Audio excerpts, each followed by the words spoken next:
Hoje eu tenho duas notícias para você, uma boa e uma ruim. Começando pela boa é o fato de que hoje, 12 de fevereiro, se encerra a minha suspensão de 60 dias das aulas de História da África. Então, teoricamente, a partir de amanhã eu já posso voltar a frequentar essas aulas, lembrando que o semestre vai até, passando esse sábado, o próximo, dia 22 de fevereiro.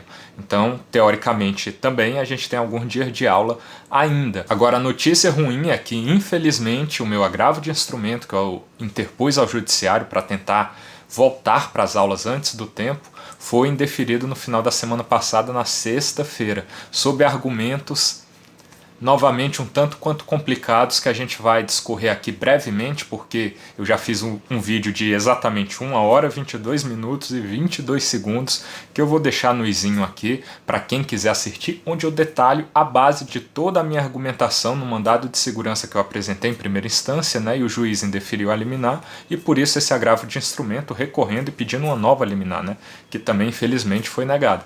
Com esses argumentos, como disse para vocês, foram tanto quanto complicados e eu vou ler a síntese disso aqui para vocês e depois a gente vai desenvolver um pouco do que é o judiciário, de quem é a pessoa do desembargador que indeferiu essa liminar e vocês tirem suas próprias conclusões. Mas basicamente os argumentos apresentados pelo desembargador foram esses. Decido, a parte agravante busca a concessão de tutela provisória de urgência indeferida pelo juízo ACO, de origem, né, a fim de garantir em cognição sumária a satisfação de seu pedido inicial. Na hipótese, observa-se que a aplicação da medida educativa à parte agravante está em consonância com o disposto no artigo 45 da Lei 9784, que autoriza a administração pública, em caso de risco iminente, a adotar medidas cautelares devidamente fundamentadas, sem necessidade de prévia manifestação do interessado. Sobreleva-se que a medida cautelar de suspensão preventiva aplicada à parte agravante foi exarada por meio do despacho decisório número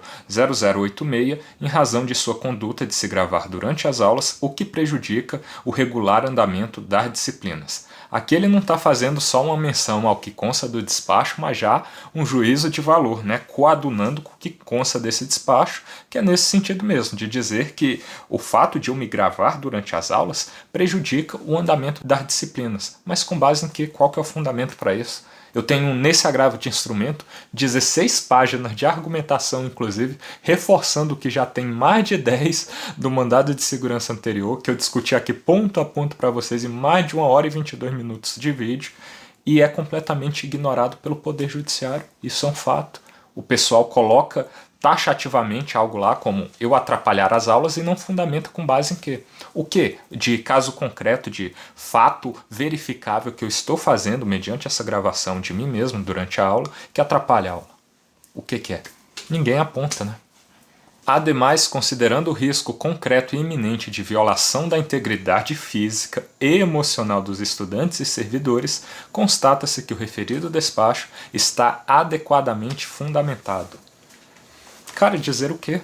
O risco iminente de violação à integridade física e emocional dos estudantes e ainda dos servidores? Cara, o que das minhas condutas gerou qualquer possibilidade de um risco prestes a acontecer a essas integridades físicas e emocionais? Cara, nunca nem chegou perto qualquer coisa nesse sentido. Lembrando que já convocaram, inclusive, uma assembleia contra mim, designada como antifascista. Eu levei um pessoal comigo, inclusive, para me proteger, porque se eu fosse sozinho, vocês devem imaginar aí o que ia acontecer à minha integridade, não só emocional, mas física também, né? E nesse momento mesmo, em que poderia haver um confronto direto ali, não houve. A gente estava lá só para tentar garantir o meu direito de poder falar e me defender. Então, o que geraria esse risco iminente, perceptível em alguma coisa? É simplesmente absurdo o judiciário coadunar com isso aqui, inclusive ir além, porque o judiciário não pode ir além, ele tem que ficar adstrito aos fatos levados a ele, né, em juízo, de acordo com o que consta da minha argumentação e da argumentação da parte contrária. Mas não, ele diz ainda que há um risco à integridade emocional também, de não apenas estudantes, mas também de servidores, indo completamente além do escopo do que consta do próprio despacho.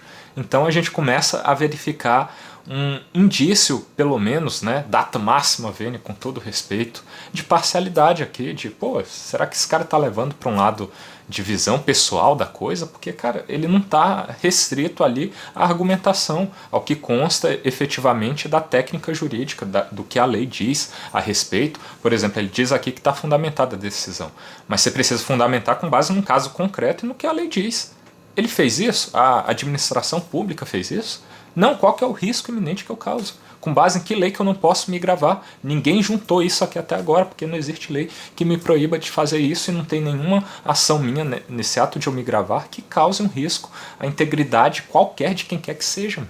Quanto à notificação acerca do despacho decisório, constata-se que o ato foi exarado em 12 de dezembro de 2024 e que a ciência da parte agravante se deu em 13 de dezembro de 2024, conforme se infere das páginas tais do processo administrativo número tal. Olha a que nível o juiz vai para fazer a defesa desse processo absurdo, nulo desde sua origem por erros formais básicos como esse, a falta de correta citação formal. Ele diz aqui que eu fui citado em 13 de dezembro, ou seja, um dia após. E a gente já discutiu isso quando eu apresento para vocês, né, essa suspensão cautelar, vou deixar o vídeo aqui também, que eu sou notificado pelo Departamento de História que eu não deveria mais comparecer às aulas, sendo que o próprio despacho da reitora diz que a Secretaria de Assuntos Acadêmicos é quem deveria me notificar. Inclusive eu falo isso no vídeo. Se a SAA, que é essa secretaria, não me notificar até o dia da próxima aula, eu irei lá, porque a notificação formal não terá sido cumprida do próprio despacho, dessa própria decisão de suspensão. E, novamente, é completamente distinta a notificação à ciência do processo em si. Isso é uma coisa e a ciência da decisão é outra, até porque, nesse âmbito administrativo mesmo, para você dar ciência formal e efetiva do processo, você precisa conceder acesso aos autos. Porque como que eu vou ter conhecimento do processo, só sabendo da existência dele, e não podendo acessar o mérito do que consta lá dentro? Não seria ciência, né? Não seria conhecimento. Seria um conhecimento básico e prévio ali de, eu sei que existe, igual o despacho diz, trata do processo número tal. Existe um processo, então vou esperar minha notificação. Essa notificação não se deu até 25 de janeiro, como eu apresentei para vocês aqui no vídeo, em um dos vídeos anteriores aí, onde o funcionário lá fica chateadinho comigo, porque eu estou registrando todo esse absurdo, né? Imaginem vocês se eu não registrasse nada. Mas, voltando ao fato aqui, né, é óbvio que eu só fui citado, tive acesso aos autos pela primeira vez em 25 de janeiro, quase 3 meses depois de quando foi instaurado o processo em si, do início de novembro ali, né, e isso é considerado plausível. E o artigo 61 da norma, que trata da matéria, como eu já cansei de falar também, diz que a ciência tem que ser imediata, ainda que fosse considerada essa ciência de 13 de dezembro, o processo é originário ali de 1º de novembro. Ou seja, quase 1 mês e meio depois. Isso é imediato? Não dá, cara, não dá. Portanto, não procede a alegação da parte agravante de que houve ofensa à ampla defesa e ao contraditório, sob o argumento de que a notificação do ato decisório teria ocorrido somente em 25 de janeiro. Eu nunca disse que a notificação do ato decisório teria ocorrido só ali.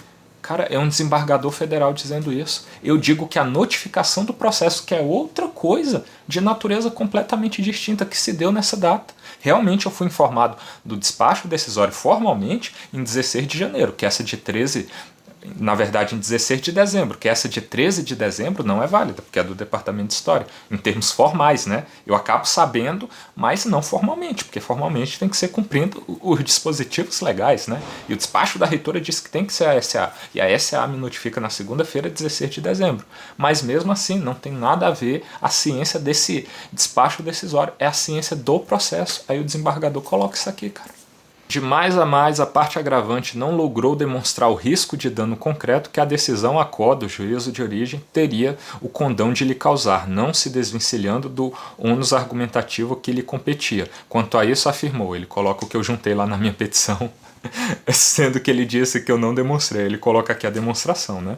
Que eu coloquei lá na minha peça. Quanto ao perículo in mora, é fato inegável que a não concessão da liminar e a continuidade da sanção disciplinar impedirão o agravante de concluir o semestre e acarretarão o resultado irreparável de reprovação por faltas, o que torna urgente e imprescindível a concessão da tutela para que se possa reparar, enquanto há tempo, a injustiça constante da arbitrária medida impugnada. Então aqui eu digo basicamente para ele que há um perigo de dano irreparável, que é o de eu não continuar indo às aulas e isso me gerar uma reprovação por faltas. Cara, tem como isso ser mais palpável e verificável do que isso? Se ele não me conceder o direito de poder voltar às aulas, eu vou perder o semestre e isso é irreparável, eu vou ter que fazer de novo. Não tem como a gente voltar no tempo para que nesse semestre eu possa concluir a disciplina de História da África e do Brasil de que eu fui suspenso. Eu teria que fazer no próximo semestre. E isso é um perigo de dano irreparável. E ele disse que eu não demonstrei isso. Dizer o que, amigo? No entanto, constata-se que o transcurso do período da suspensão cautelar fixada pelo prazo de 60 dias com encerramento em 12 de fevereiro de 2025 já está findando, pelo que não há de se falar em perigo da demora. Ele julgou semana passada, né? Então ainda faltava mais tempo do que agora, que vai acabar amanhã, né? Mas ainda tinha uns dias que eu poderia ter frequentado a aula de quinta, de sábado e de terça. 3 aulas que, se ele tivesse me concedido esse direito de poder voltar, eu poderia ter frequentado elas.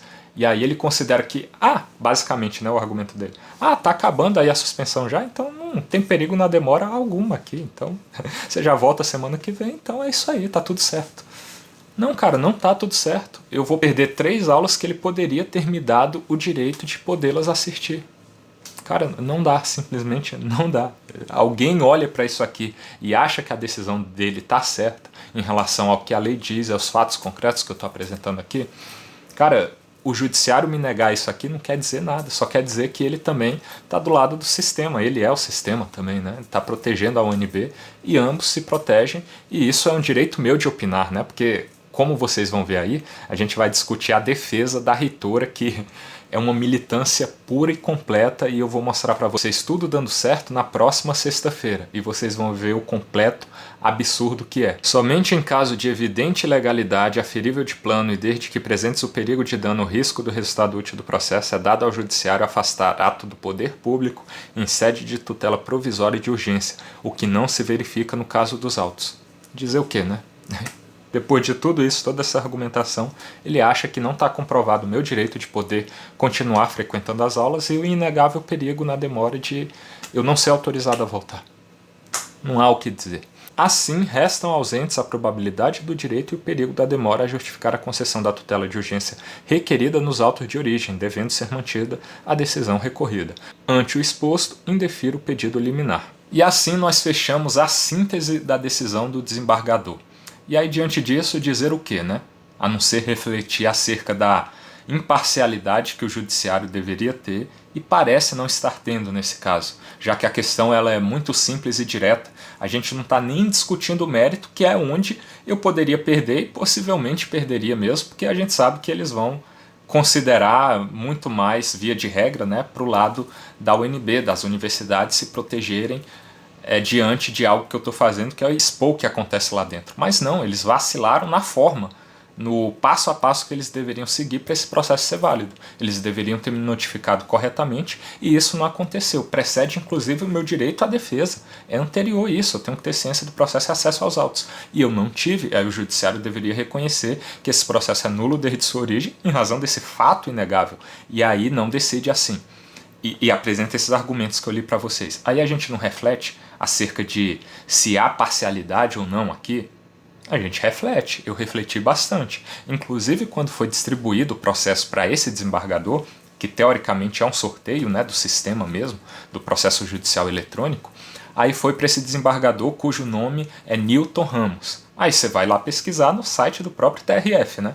E aí o que eu encontro? Eu encontro essa página aqui da própria Justiça Federal, Tribunal Regional Federal da Primeira Região, que conta um pouco da trajetória do nosso nobre desembargador, né, que eles mesmos juntam uma foto dele aqui, né?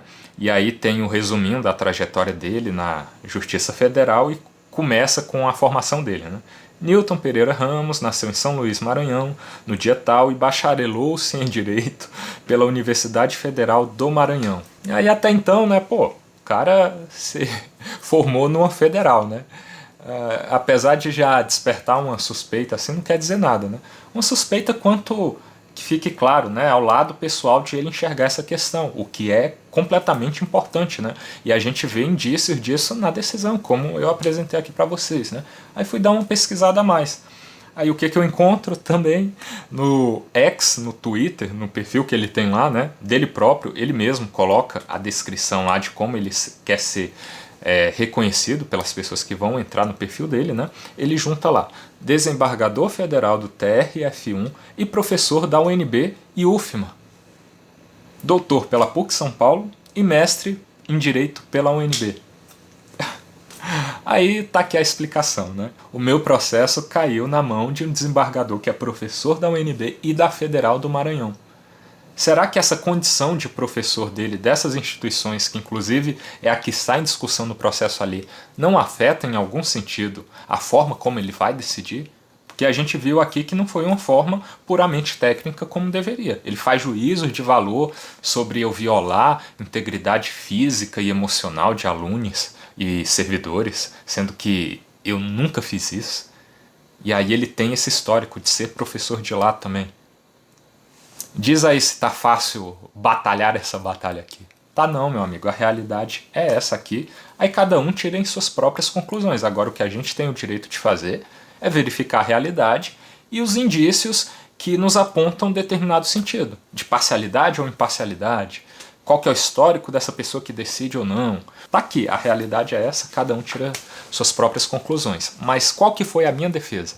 Eu vou só ler basicamente aqui para que fique claro, juntado aquelas 1 hora de vídeo e 22 minutos de argumentação pura e simples do que é o meu direito. Então, dados os novos fatos que surgiram de eu ter sido notificado para ter acesso aos autos só em 25 de janeiro, eu apresentei essa nova evidência fática que corrobora ainda mais o meu direito lá no judiciário. E foi basicamente isso aqui que eu argumentei. Das novas provas surgidas após o protocolamento da inicial. Como brevemente mencionado no tópico anterior, novos elementos fundamentais para a comprovação do alegado surgiram após o protocolamento da inicial e da decisão do juiz ACO, que foram as notificações prévias, entre aspas, né, porque foram muito depois do previsto, dos processos administrativos contra o agravante e a tardia concessão de acesso aos seus respectivos autos. O mandado de segurança foi impetrado em 19 de dezembro de 2024 e a notificação do processo disciplinar dicente, número tal, só foi realizada em 27 de dezembro, sendo que sua instauração se deu em 1º de novembro de 2024, ou seja, quase 1 mês e meio depois. Após a referida notificação, foi aberto prazo para a manifestação do agravante e este procedeu a questionamentos acerca da legalidade de tal processo e de sua suspensão cautelar. Diante das indagações, o presidente da comissão do PDD respondeu informando que havia um outro processo administrativo de número tal, no qual foi exarada a determinação de suspensão cautelar pela reitora da UNB. Ou seja, eles ainda causam essa confusão para você não ter ciência de que, de fato, é um processo que trata de uma coisa e de outra, porque eles nunca te notificam de nada, aí você tem que ficar fazendo inferências. Ah, esse processo aqui diz uma coisa, deixa eu fazer perguntas para o presidente da comissão do processo, aí ele te informa outras e aí você vai chegando nos diversos processos que tratam de você e ninguém te informa nada. É essa a realidade da UNB e da concessão aos seus direitos. É isso daqui. Em face desse esclarecimento e da completa falta de ciência do escopo desse outro processo, que diferia em matéria do mencionado PDD, o agravante foi em busca de mais informações junto à reitoria e da sua devida notificação do respectivo processo. Só então, em 24 de janeiro de 2025, a reitoria da UNB procedeu à notificação formal do agravante e lhe concedeu acesso parcial aos autos, que sequer foi pelo acesso dentro do próprio sistema de processos administrativos, o SEI, mas por meio de link externo, por meio do qual vossas excelências também podem realizar o acesso direto, caso desejem, eu junto o link. Ou seja, até mesmo quando se concedeu a possibilidade tardia de acesso ao processo, ela se deu de maneira limitada. Importante destacar ainda que a única informação ao agravante antes da sua provocação para acesso aos autos do processo tal foi a citação para não comparecimento em aula a partir do constante do despacho decisório número tal, o que difere completamente da citação formal acerca do processo em que ele foi originado, o que de fato ocorreu apenas em 24 de janeiro, com a concessão de acesso parcial aos autos, deixando claro que são coisas distintas. Aí o desembargador diz que o meu conhecimento do despacho decisório me dá o conhecimento do processo e que eu mentia, que fui notificado dele só em 24 de janeiro, porque eu fui notificado, na verdade, em 13 de dezembro, sendo que eu deixo claro aqui que é diferente, e ele sabe disso, por isso nos dá essa questão de: foi isenta e técnica essa decisão? Parece que não, né? Ainda nessa seara, é importante acrescentar o fundamento jurídico para a validade de suspensões cautelares segundo a Instrução Normativa do Decanato de Assuntos Comunitários da UNB 01 de 2023, que fundamentou o ato coator da reitora. O artigo 66 da referida norma é claro ao determinar que a suspensão cautelar só terá validade jurídica se o discente sancionado tiver sido devidamente notificado acerca da existência do processo, o que não ocorreu. Aí eu junto aqui o que diz exatamente esse artigo 66. Artigo 66. A decisão de suspensão total ou parcial do discente representado das atividades acadêmicas e universitárias no âmbito da Universidade de Brasília inicia-se a partir de sua publicação pelo gabinete do reitor, desde que o discente representado tenha sido notificado do processo. Ou seja, só vai ter validade essa suspensão se eu for notificado desse processo. Mas eu não fui do processo, entendeu? Não é notificado da decisão. O próprio texto normativo da norma que trata disso na UNB diz que eu tenho que ser notificado do processo e não da decisão. Você está entendendo? Eu tenho que ter acesso aos autos do processo. E eu não tive. E ainda assim o desembargador deu aquela decisão lá. Foi correta a decisão? Parece que não, né?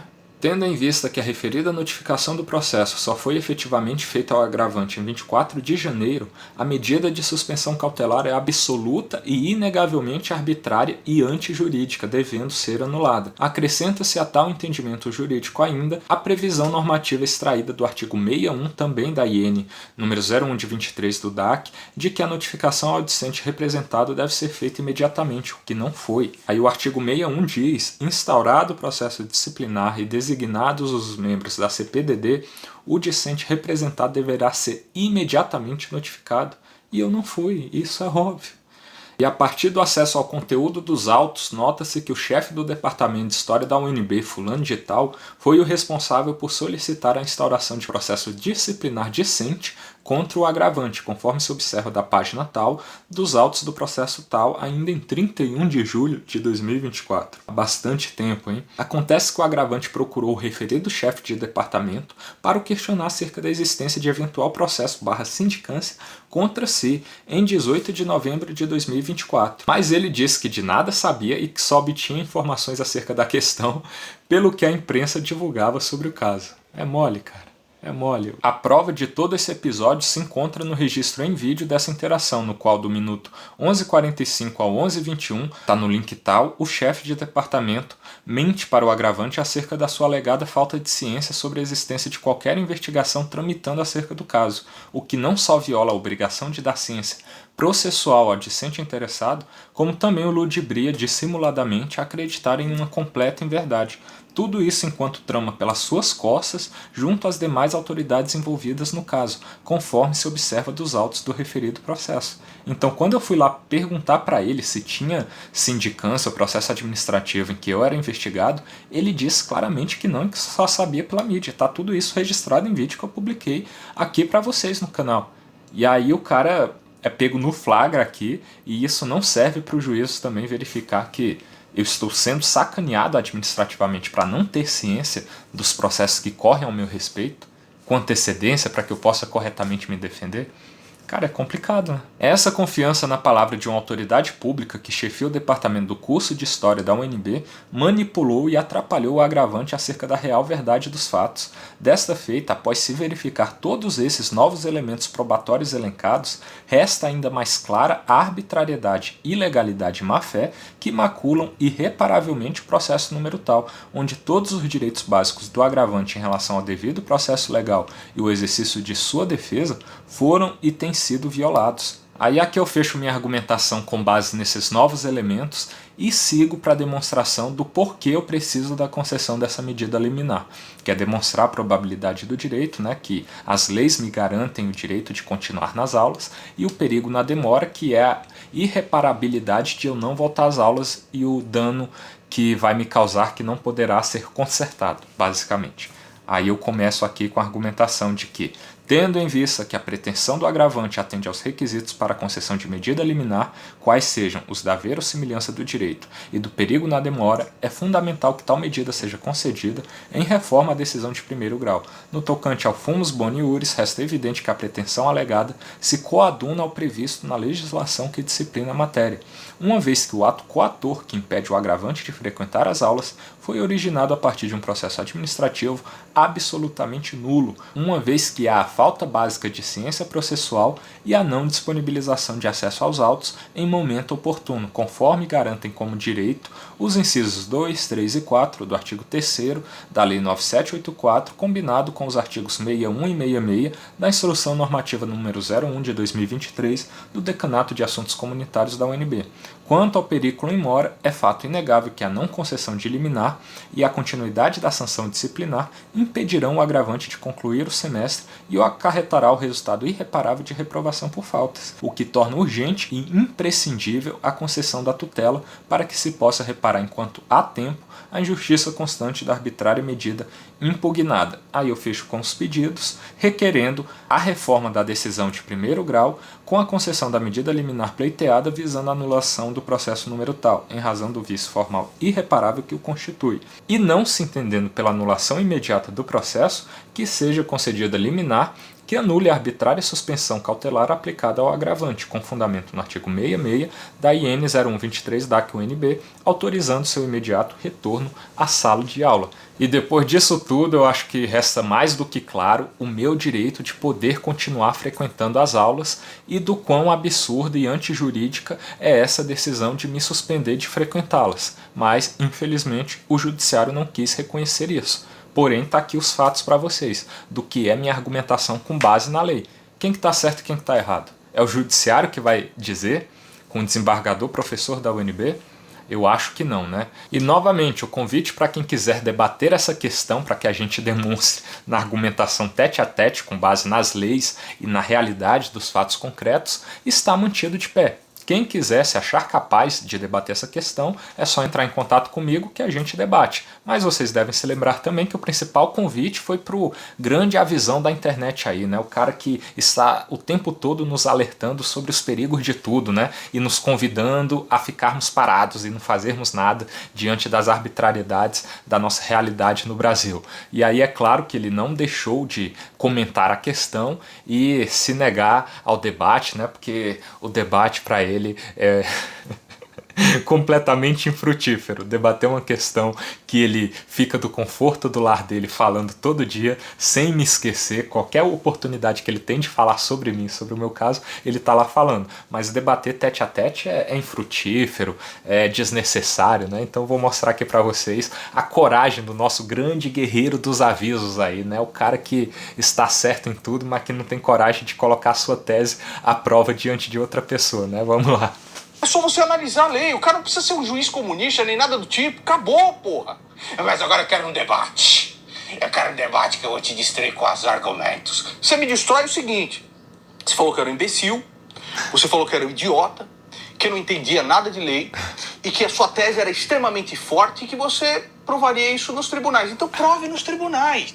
Não, pera aí. O cara que xinga todo mundo, que dá apelidinho pra todo mundo, está dizendo que eu, que modéstia à parte, tento me comunicar com polidez aqui, da forma mais correta possível para não ofender ninguém, porque não é o meu objetivo mesmo, vem dizer que eu chamei dessas coisas que nunca eu fiz. Coloca um vídeo aí de eu dizendo isso. O cara o tempo todo tá ludibriando essa audiência dele bastante qualificada aí, né, que qualquer coisa que ele fala, eles acreditam, acreditar em completas inverdades. Eu nunca disse isso, cara. Poderia até ter dito, porque na realidade dos fatos, você tem conhecimento jurídico para tratar disso? O que você acaba sendo? Acaba sendo as palavras que você proferiu aí, mas eu não as dirigi diretamente para você, cara. Pare de mentir, porque é só isso que você sabe fazer e por isso que você corre do debate, porque você é completamente incapaz de encarar a realidade diante de outra pessoa que vai estar ali para te desmascarar e por isso você foge o tempo todo. Ganhe o processo que aí eu vou lá debater com você. Aristóteles dizia o seguinte, que quando um debate não é feito para se buscar a verdade, e ele é feito só para persuadir a sua plateia, certo?